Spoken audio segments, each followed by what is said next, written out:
To many people, I have wasted the majority of my life. And if you're watching this video, maybe you feel the same. In fact, as I'm saying this, I am actively procrastinating on a larger project. So all this lazing around has got me thinking, why do we get the feeling that we should be doing something else, that we're falling behind compared to others, and that we should be accomplishing something productive instead? Well, if that's you, then I might have the answer you're looking for. Because believe it or not, you don't have any time left to waste. And that's not because the clock is ticking or that opportunities are finite, it's because time can't be wasted in the first place. Right off the bat, it's important to acknowledge that these thoughts are pretty normal to have. We all tell ourselves that we could be doing more. However, the more interesting thing to consider is why we feel these feelings and where this idea comes from. Because maybe you shouldn't feel guilty about how you spend your day, and maybe there isn't such a thing as the reality of wasting time. So for the sake of both of us being able to laze around and enjoy our downtime, I think it's important to dissect the concept of wasting time, the harms perpetuated by this idea, and why such a notion exists in the first place.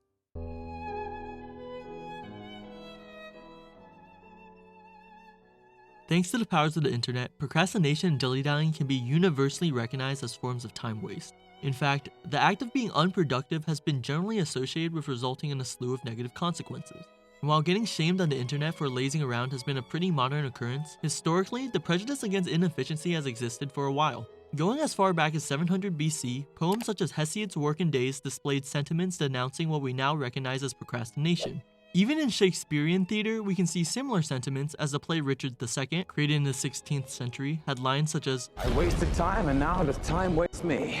Of course, these ideas make a lot of sense when considered in past contexts. Going back to cave people times, your role used to be pretty important within small communities. Because if hunters didn't hunt and gatherers didn't gather, then those choices would have directly harmed a community's chance of survival. So it makes sense why we developed a bias against lazing around. But that's not really applicable anymore. No one's in danger of getting jumped by a jaguar if they delay doing homework, and you're not really at threat of starvation if you decide to finish this video before eating. In fact, even during the time of the cave homies, they still had plenty of opportunities to indulge in activities beyond daily tasks. Otherwise, we wouldn't have prehistoric cave drawings to look back on. So leisure isn't the issue, because traditions like playing ball, board games, or any other sport would have never carried into the modern era if people of the past had zero free time. Which really makes you wonder why the concept of time waste exists. Going back to the example of sports, if we take a look at professional athletes who are quite literally optimized for performance, we see that their routines include periods of recovery, downtime, and rest. The best athletes aren't the ones grinding 24/7 in the gym, because obviously they're the people who are most genetically predisposed to winning while simultaneously possessing the motivation and access to structures supporting them in prioritizing their sports. But ignoring the genetic freaks, downtime is important too. If you took two individuals with the same DNA and one of them grinded 24/7 while the other had a good work-rest balance, the person with the work-rest balance would perform better. Especially since the one grinding 24/7 would just die of sleep deprivation, but you get my point. Getting the ability to rest and recover after working is essential to performance. Because if you couldn't recover, you just run yourself into the ground, which is why your favorite athlete is probably on roids. But that said, despite the importance of rest, it seems that everyone around us still advocates that we use our free time more actively. From getting a side hustle to additional studying or even joining a pyramid scheme, it seems that leisure has been branded the enemy of the people. Of course, despite understanding the flaws of this war against leisure, the call towards optimizing our time has gotten to me too. But rather than jumping into one of those online trading courses, I've instead started watching video essays in the background while playing Minecraft, meaning I have unironically optimized being unproductive, which consensus seems to suggest I am slowly ruining my life. Cause there's millions of those videos out there discussing the harms of dilly-dallying and fear-mongering the cost of failing success, constantly urging us to work more in our free time. And whether they're as broad as tips on how to overcome procrastination, or as ridiculous as a tutorial for becoming a multi-millionaire through dropshipping, it really seems that idle hands are the devil's workshop. Which is weird as fuck, cause if I wasn't doom scrolling, then I wouldn't have come across their promo. So despite urging us to work, I'm pretty sure they do want us addicted to their content and consuming as much of their messaging as possible. Anyway, regardless of whether it's some boomer family member getting pressed at seeing you chilling on the couch, or some internet guru advocating for you to keep grinding, keep hustling, don't ever get up. The notion of wasting your time has spread faster than Asian hate during COVID-19. But is how we choose to use our free time really that detrimental? We already know that rest and recovery is vital to performance, so if downtime is just as important as work, then why is how we spend our free time so heavily scrutinized? After all, procrastination and dilly-dallying might entail a bit of inefficiency, but if we're still able to achieve our goals, then why is it so bad? And what's the point of constantly working towards something if you're unable to enjoy your achievements or leisure? Using myself as an example, I pretty much procrastinated my entire academic journey and still managed to graduate high school and college with that cum shit. Of course, I'm not advocating for y'all to do the same, but it pretty much shows that you can still achieve all those things people consider praiseworthy by locking in when necessary. And I'm sure there are probably better uses of your time than others. For example, I would assume that for most people watching, finishing this video is likely a better use of your time than smoking crack while gambling. But again, nothing is truly a waste of your time, and it's not like anyone else can choose what's best for you anyway. So go smoke that crack and gamble if you want to. It's your life, homie. Just don't be afraid to make your own choices and to take some rest when you need it. Or maybe that's what I want you to think. Get back to fucking work. It's time to get back to work.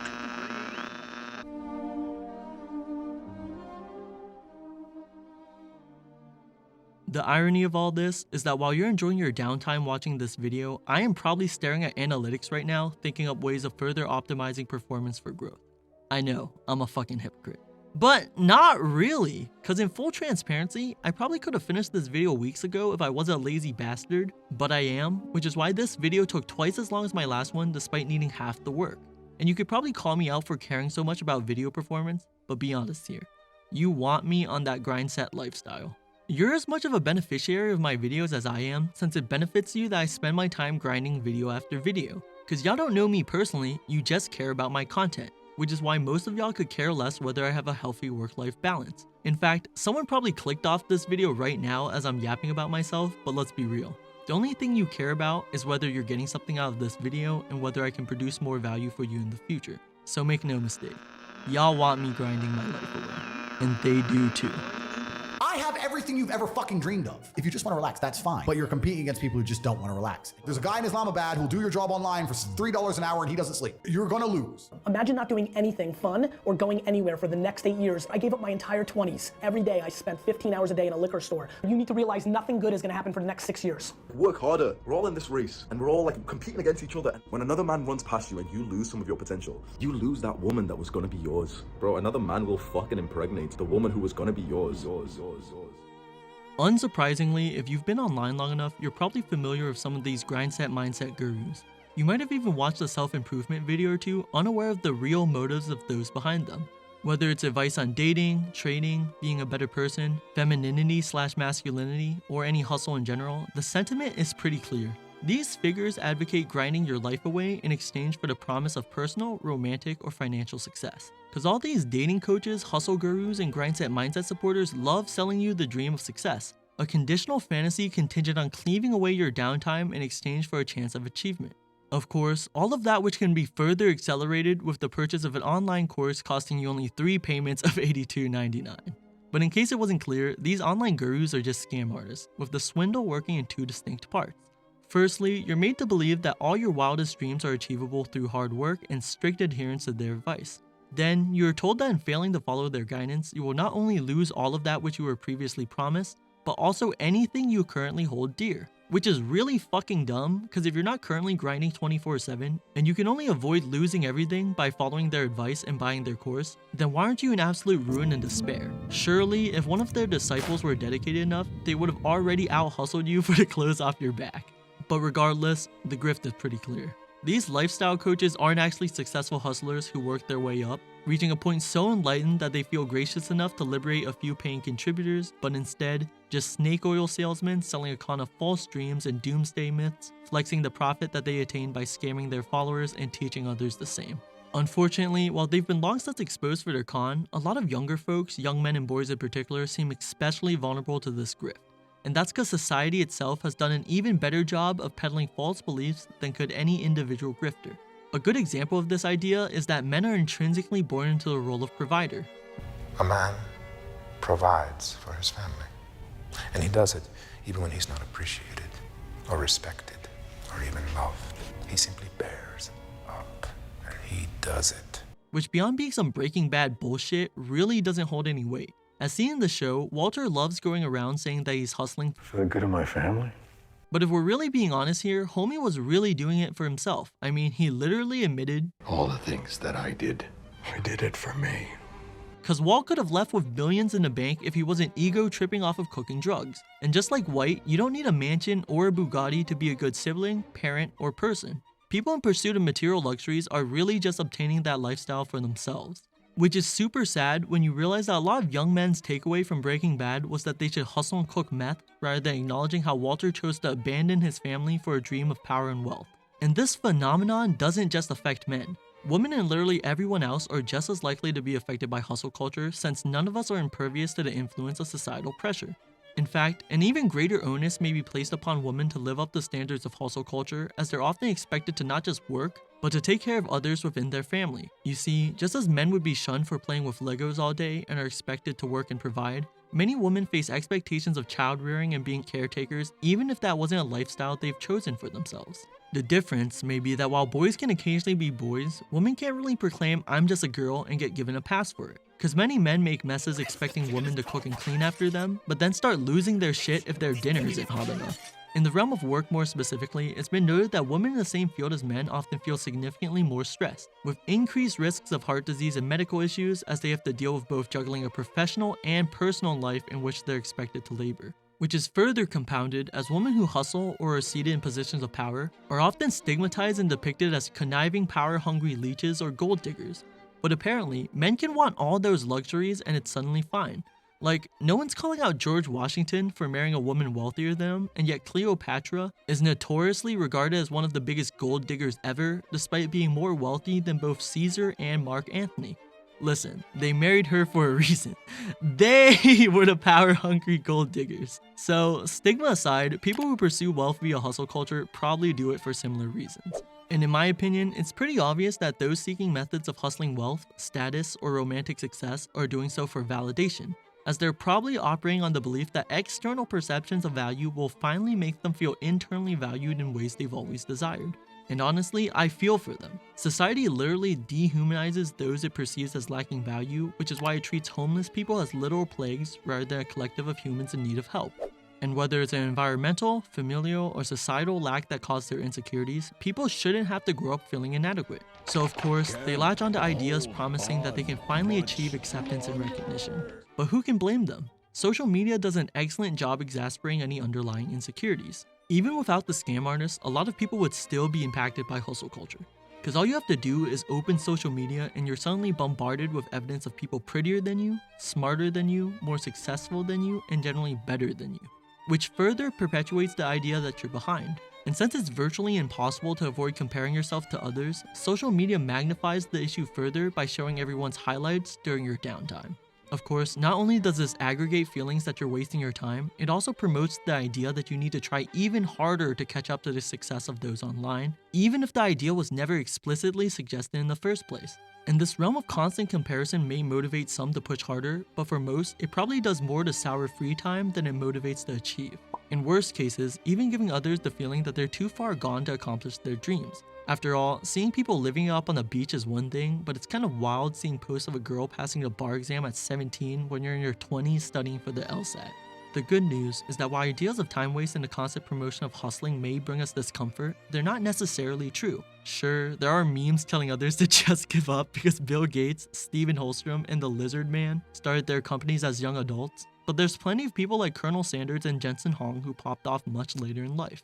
Plus, it's not like everyone is aspiring to be a millionaire. You can easily live a fulfilling life outside of conventional markers of success. But that said, though the notion of time waste doesn't hold veracity, many people still believe in the concept. And if you found yourself affected by this idea, then you might have been more harmed than you realize.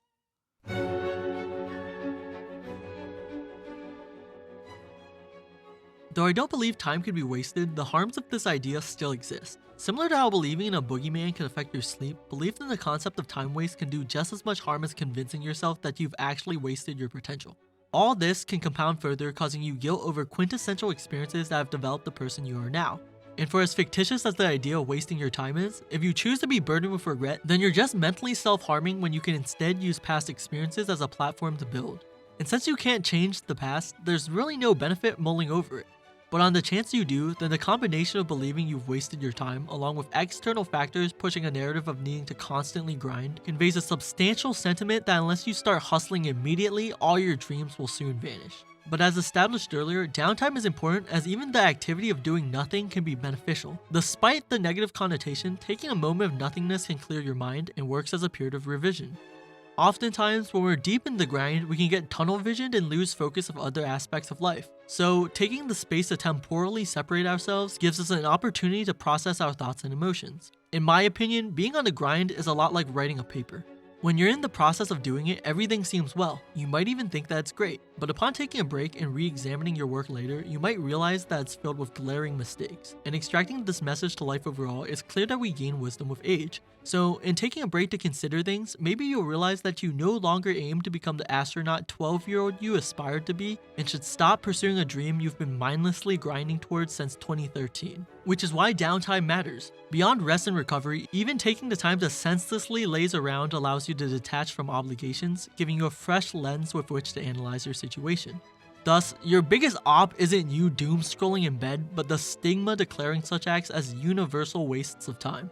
Moreover, beyond the need to rest and recover, how you mentally approach something is just as essential for performance. So if you already believe yourself to be 1 foot through the door of failure, then it will be that much more difficult to keep motivated. Cause why compete when you're already behind? Of course, not everyone strives to be a millionaire, and leading a fulfilling life doesn't necessitate outperforming others, but even passively, the pressure to not waste your time can easily spill into affecting your leisure. Cause I don't know about y'all, but I find it quite difficult to enjoy doom scrolling in bed when the idea of failing my potential is constantly breathing down my neck. A good way to envision the harms of believing in time waste is to think of it like a shitty placebo effect. Typically, a placebo effect is a treatment given to patients with no therapeutic benefits, like being told you're taking medicine when it's just water. However, despite a placebo having no medicinal effects, many patients under this treatment still report benefits, as the placebo likely leads them to believing they've been treated and thus giving them more motivation to get healthy, or tricking their brains to the extent where it releases endorphins or other positive chemicals. But in the case of subscribing to the concept of time waste, for those believing that they've wasted their time, even when they haven't, their perception of having already squandered their time acts as a demotivator to further pursuing their goals. And even beyond internal consequences, the notion of time waste can push external harms as well. Similar to calling someone a waste of space, telling an individual that they've wasted or are wasting their time acts to devalue their humanity and autonomy, as how people choose to spend their free time and what they do during their leisure is not only an individual choice, but a direct expression of their identity and interests. So who are we to denounce the merits of how others live their lives if their actions aren't consequential to ours? The problem is that we often project our wants and values onto others. Like many American immigrants, they raised their children to achieve a dream that they couldn't accomplish. But the children of immigrants were born in America. None of us had hopes of traveling to another country for the promise of success. That was their dream, and that's also true of what American consensus defines as accomplished. So unsurprisingly, achieving what society or any other individual deems as fulfilling doesn't necessarily equate to personal fulfillment, which makes it that much easier to hate yourself when you compound all the harms discussed earlier. Simply put, there really isn't a benefit to believing in time waste.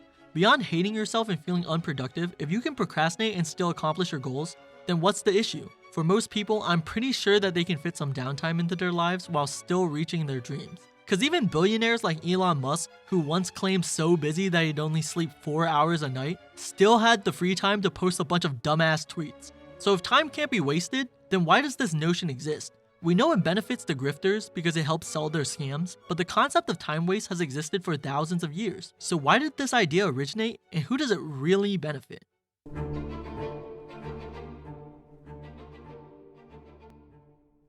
The benefit of validating time waste is that functioning on this logic is highly productive. Of course, not to us as individuals, that much should already be clear. Now let me be clear. But to society as a system of oppressive self-preservation. To understand this, we should define what a society is.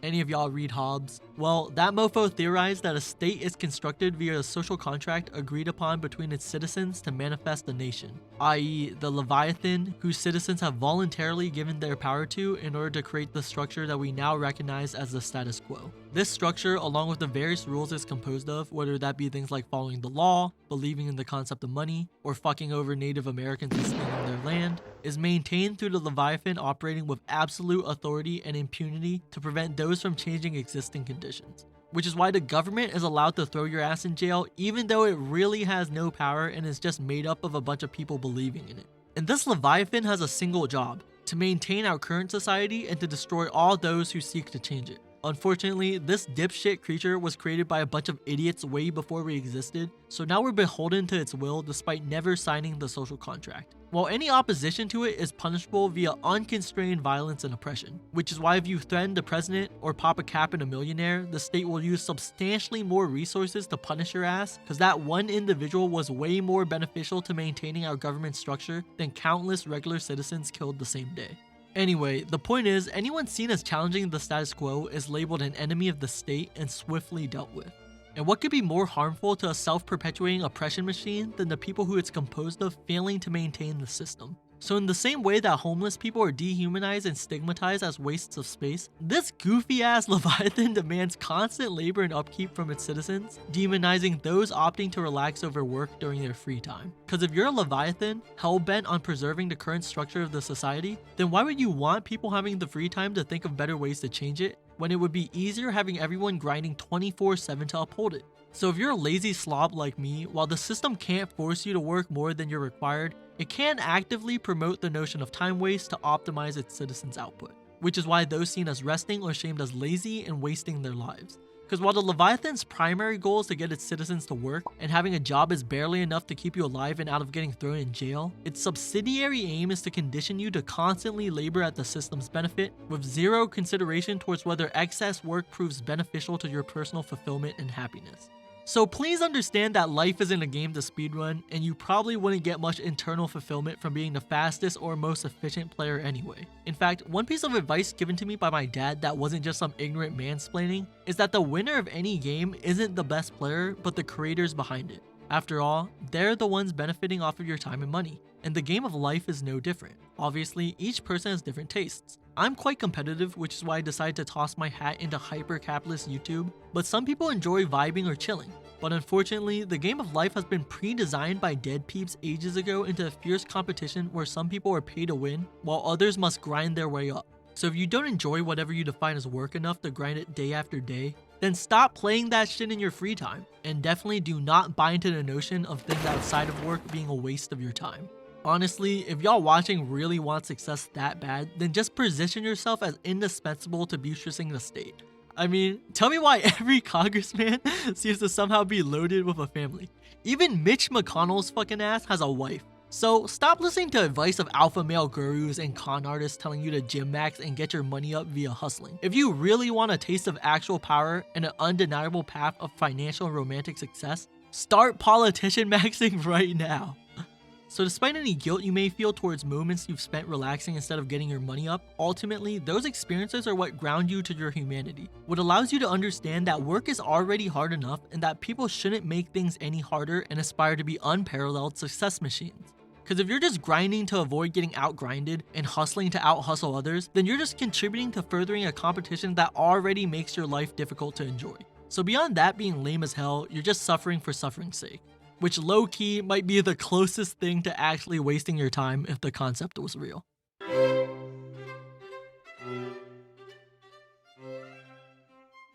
Unlike what the boomers might say, life in America has been getting harder. So no, you cannot just drink less coffee and save up money for a house.